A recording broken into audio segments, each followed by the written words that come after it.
नमस्कार. सिंधुदुर्ग जिल्ह्यातील मसुरे येथील आंगणेवाडी वार्षिकोत्सव 2025 म्हणजेच श्री भराडी देवी यात्रेला आता काही दिवसांचा अवधी शिल्लक आहे. आंगणेवाडी ग्रामस्थ मंडळ आणि प्रशासन यांच्याकडून यात्रेची तयारी युद्ध पातळीवर सुरू आहे आणि ती अंतिम टप्प्यात आली आहे. जिल्हाधिकारी अनिल पाटील यांनी 17 फेब्रुवारी रोजी आंगणेवाडी येथे बैठक घेऊन विविध विभागांकडून यात्रा नियोजन आणि तयारीचा आढावा घेतला.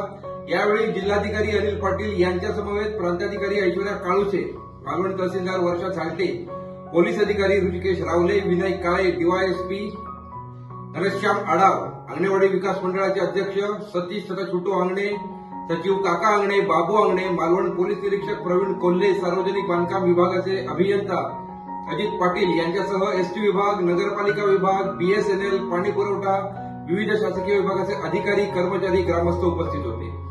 यात्रेत थाटलेल्या दुकानांमध्ये वीज पुरवठा करताना वीज वितरण विभागाने वायरिंगबाबत काळजी घ्यावी. वीज चोरी करून व्यवसाय करताना कोणी आढळल्यास त्यांच्यावर वीज विभागाने गुन्हा दाखल करून कारवाई करावी, असंही यावेळी जिल्हाधिकारी अनिल पाटील यांनी सूचित केलंय.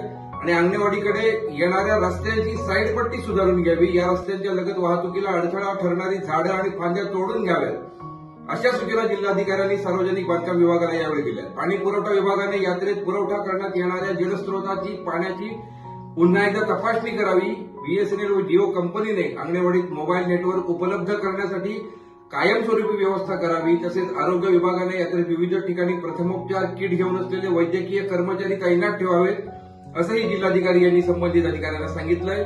यात्रेत व्यापाऱ्यांनी रस्त्यावर आपला माल मांडू नये, तसेच यात्रेतील सीसीटीव्ही कॅमेऱ्यांमध्ये वाढ करावी, असं पोलीस अधिकारी ऋषिकेश रावले यांनी स्पष्ट केलंय. तर यात्रेतील कणकवली बस स्थानक ठिकाणी बस आणि खासगी पार्किंग अशी वेगवेगळी व्यवस्था करण्यात यावी, अशा सूचना एसटी विभागाच्या अधिकाऱ्यांनी दिली आहे. यात्रेत रात्री प्रसादाच्या कार्यक्रमानंतर मोठी गर्दी उसळते, त्यावेळी पोलीस बंदोबस्त चोख ठेवावा, अशा सूचना अंगणे मंडळींकडून करण्यात आल्या.